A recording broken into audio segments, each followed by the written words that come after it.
Welcome to Penrose Learning, where we make understanding easy. You begin by securing TM01, Focus Punch. Head to Cerulean, find the scientist near Nugget Bridge, and accept the TM. Once done, pick a compatible Pokémon, preferably one with strong attack and decent HP, because Focus Punch requires surviving a hit to execute. Teach the move immediately, then check your moveset to ensure a defensive move or substitute is available.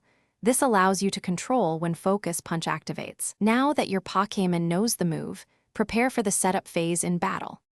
Once in battle, prioritize control.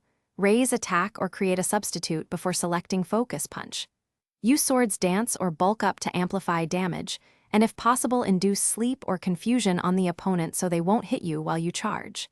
If your opponent is about to use a move that misses or is non-damaging, then pick Focus Punch and stay defensive.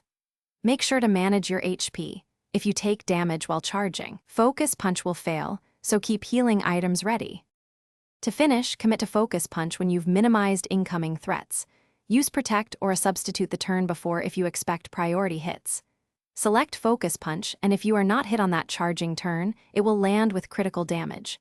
If it fails, diagnose why. Common causes are priority moves, flinches, or being hit while charging. If this keeps happening, switch tactics. Use Protect plus Focus Punch, create a substitute, or lock an opponent with Rollout or Outrage so they cannot interrupt you. Thanks for watching. If this was helpful, leave a like and consider subscribing. See you next time.